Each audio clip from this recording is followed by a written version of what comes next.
Arkansas, summer of 1874, and Little Rock did not sleep easy.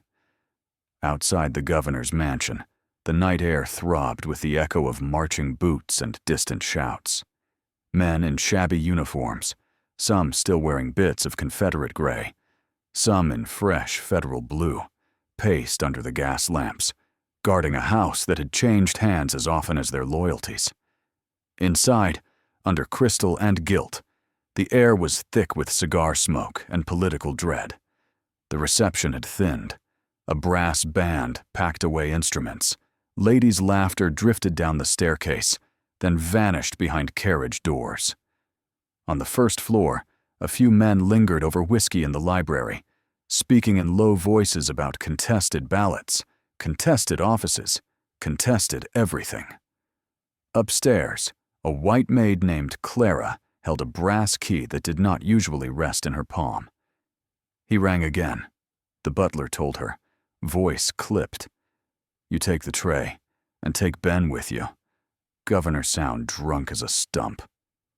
Ben, a wiry colored boy barely 16, balanced the silver tray with a pitcher of water and a glass. They climbed the back staircase meant for servants, boots barely whispering over worn carpet. At the top, the corridor lanterns threw long stripes of light across the floor. They stopped at the governor's bedchamber. The knob turned easily under Clara's hand. "He always has this locked," she muttered, frown pricking her brow. For a heartbeat she hesitated, knuckles white on brass. Then she pushed. The door swung inward. Esther May sat on the governor's bed, clutching a twisted sheet against her chest. Her bare shoulders shone with sweat and fear. Hair loosened from its tight wrap spilled over her back. She looked very young and very small against the carved headboard. Governor William H. Carraway stood half-dressed near the foot of the bed, shirt open, cravat hanging like a noose undone. His eyes were glassy, cheeks flushed with liquor. One boot was on, the other lay overturned on the rug. For a second, no one spoke. Then Clara's breath ripped loose in a ragged scream. "Lord! Governor!" The tray crashed from Ben's hands, water and glass exploding over the floor. Carraway lurched, snatching for his dignity and his trousers at once. "Get out!" he roared, voice thick. "Shut that door! Shut it!" Esther flinched, pressing herself against the headboard, fingers digging into linen. Her mouth opened soundlessly, then formed words that barely reached the doorway. "You told me bring the water," she whispered. "You rang. You said, 'Silence!'" He rounded on her, fear sharpening into rage. "This girl broke in here. She came in. You hear me? I woke and she was in my bed." Clara's face went blotchy, eyes bouncing between the pale skin of her employer and the dark, terrified girl on the mattress. Behind her, feet were pounding up the stairs. Men who had not yet gone home, drawn by the scream. "Governor," a voice called. "Governor Carraway, is there trouble?" The door, no longer under Clara's control, swung wider. Two legislators, red-faced with drink, crowded the threshold.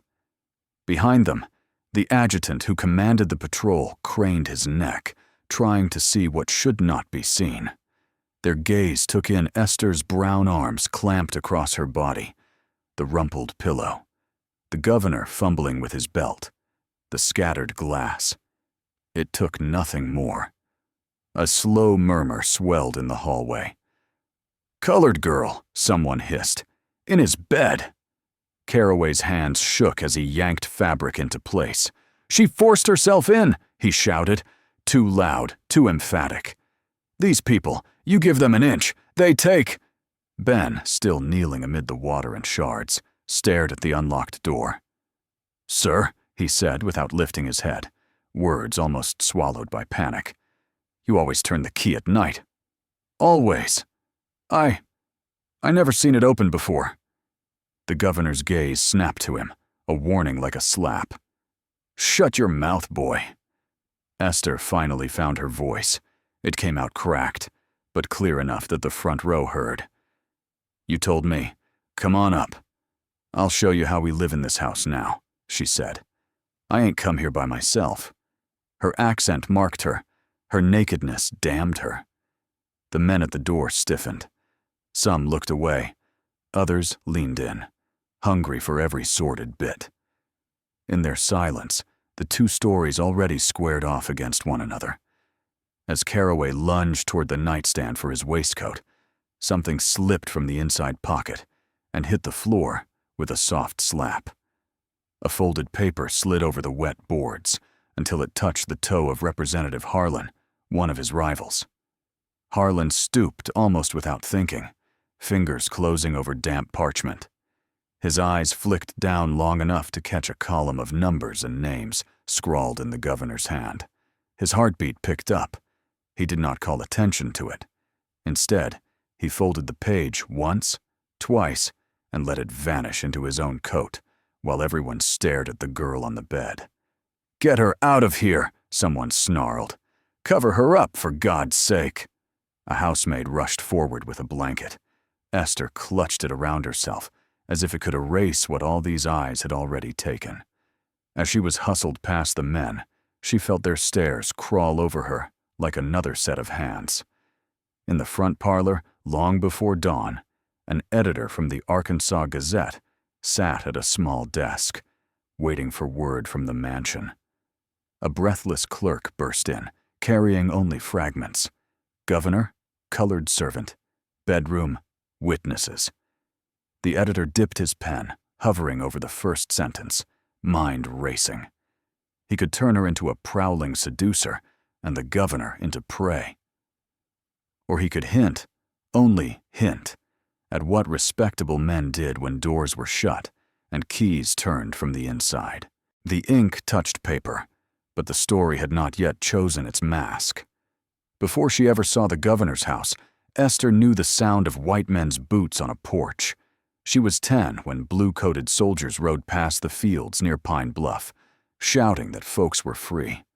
Her father, Jonah, stood with his hat in both hands, staring at the same ground he had hoed for years. Her mother quietly packed what little they had into a flour sack.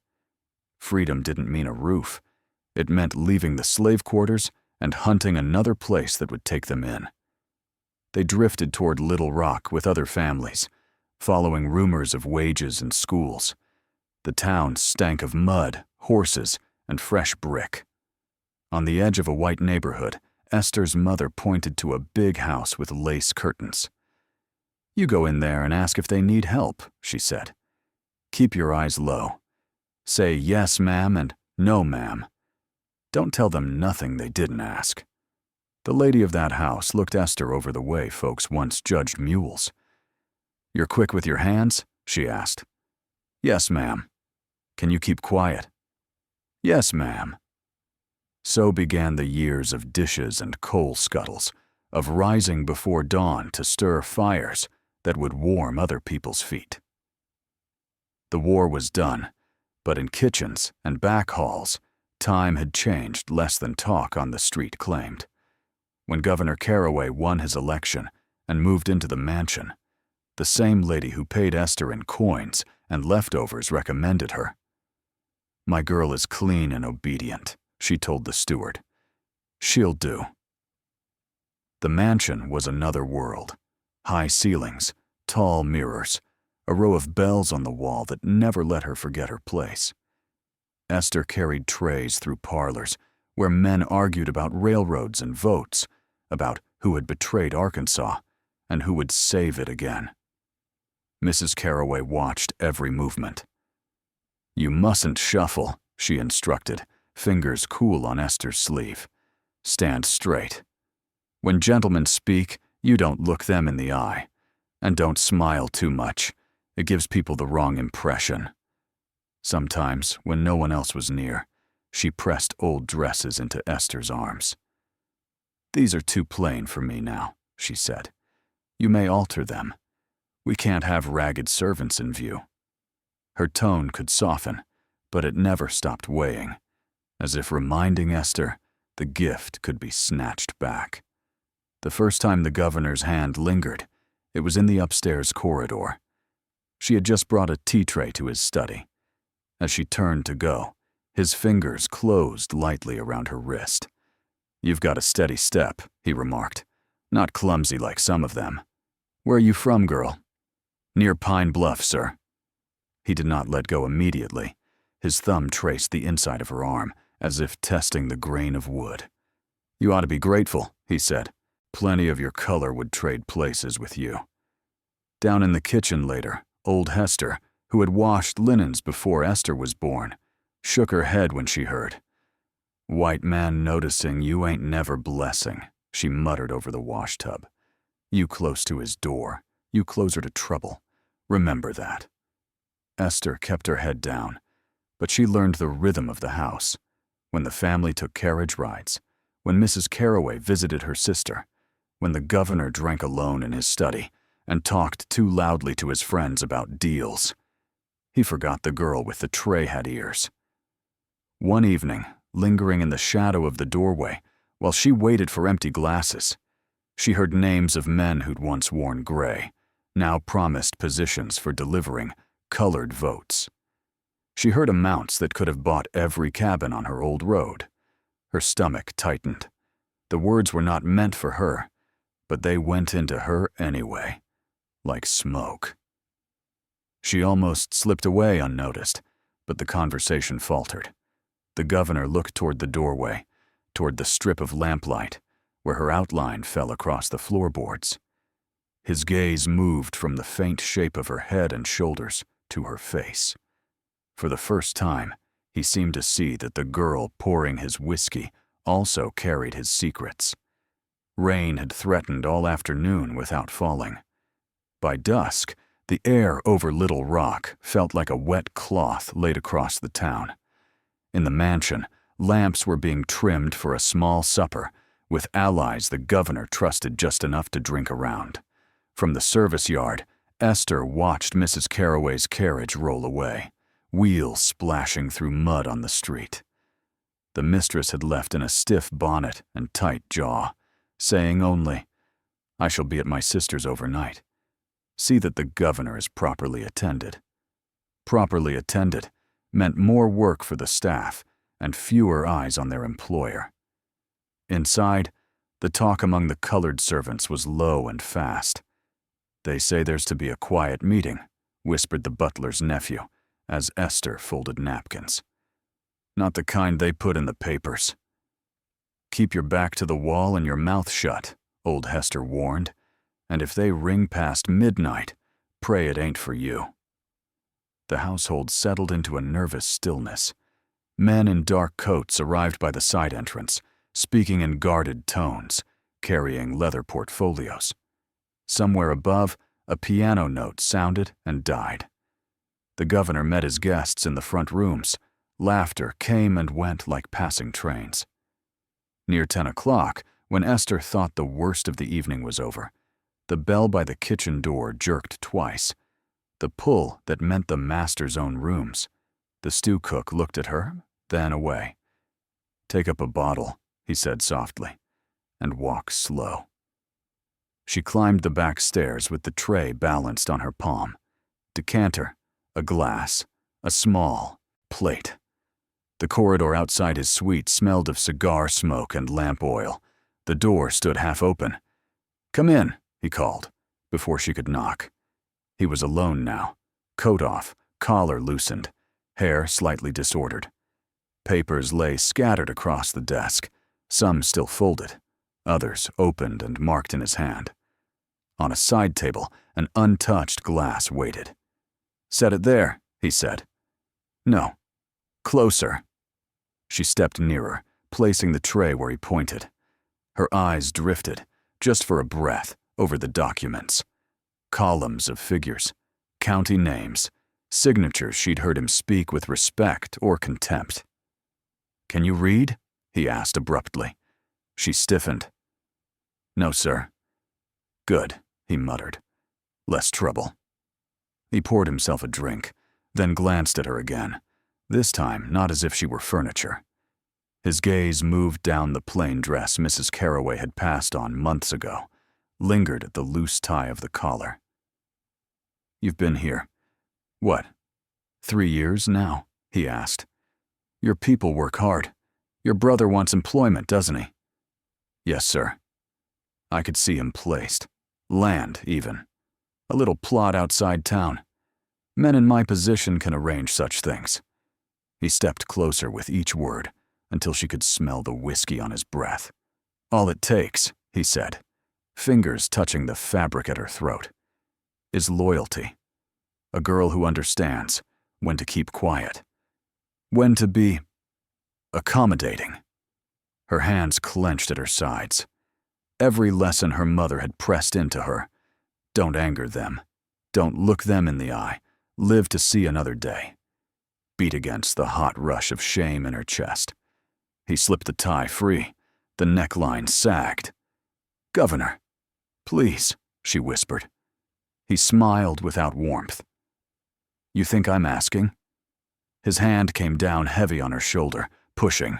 Her heel caught the edge of the rug. She stumbled backward onto the bed. The tray rattled on the table. One of the bundles of papers slid, spilling across the floor, a single sheet skidding toward the open window, where the night air crept in. In the blur of motion, his fingers fumbling at her dress, her own struggling to pull it closed. A sharp thought cut through. He had told her she could not read, but the paper could be read by someone. Someone else. She twisted, breaking free for an instant, and lunged for the fallen sheet. Names and numbers flashed in front of her. Enough for trouble. She could feel it in the way he swore when he saw what she'd grabbed. "Give that here," he snapped, reaching. Instead, she snatched up not one but a fistful from the floor and desk, turned toward the open sash, and flung them out into the dark.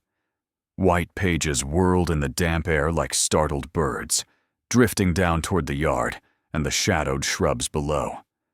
"What have you done?" he roared, grabbing her arm and yanking her back.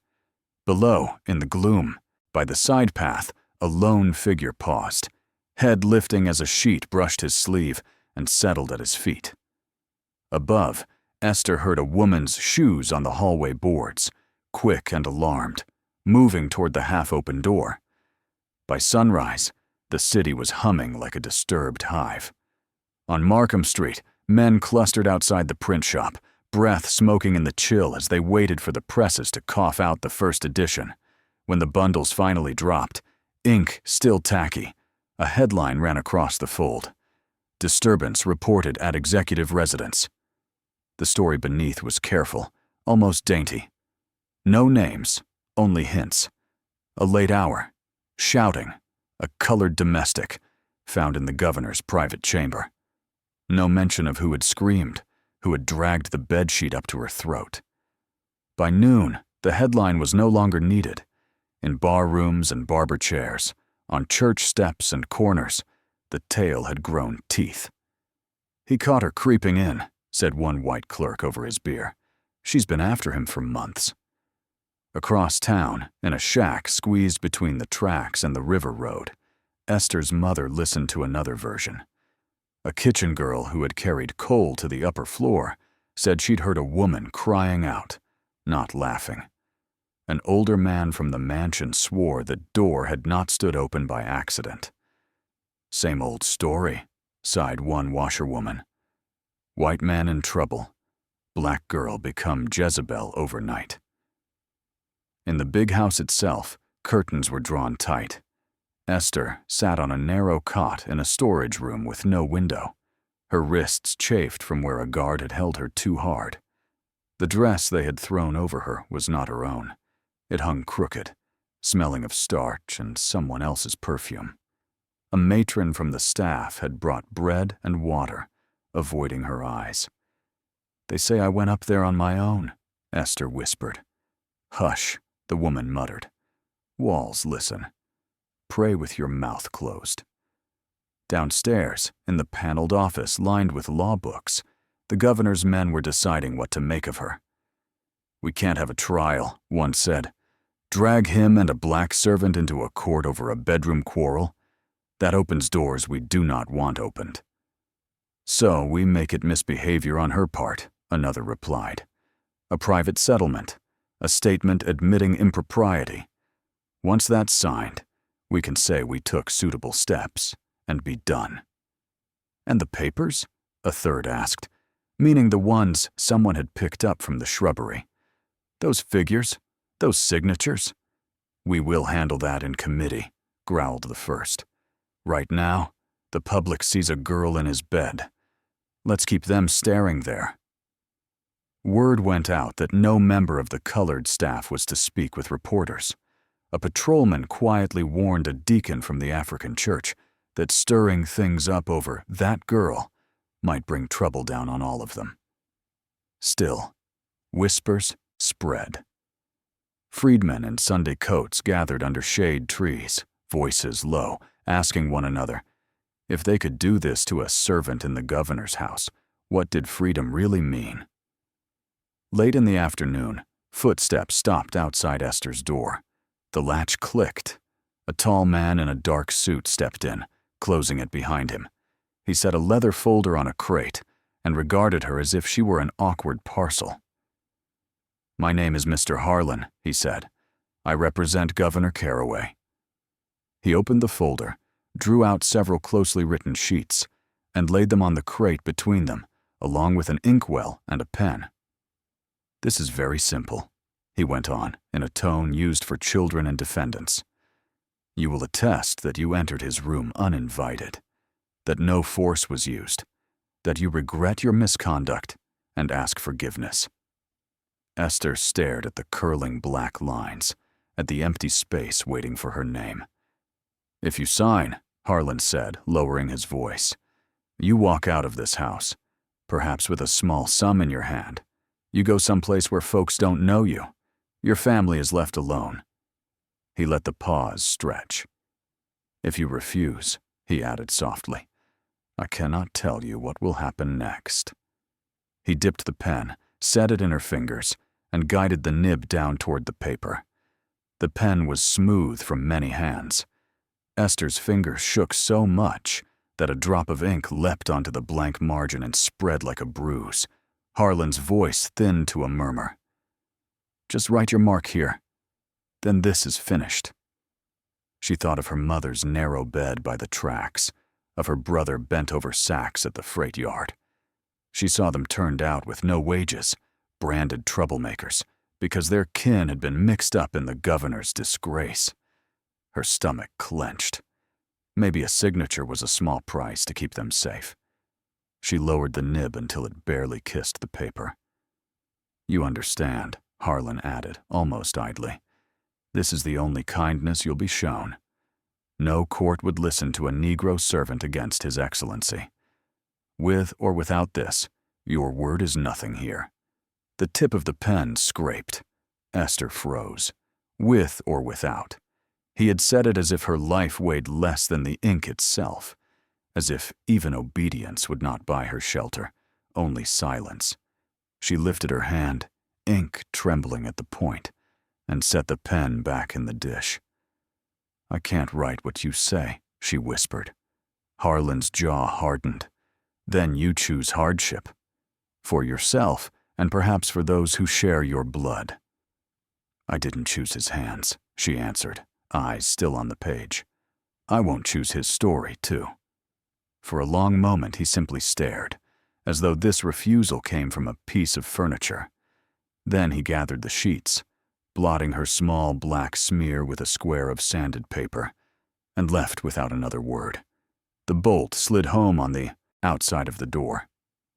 That Sunday, in a crowded frame church on the edge of town, Reverend Cole raised his voice over a room full of bowed heads.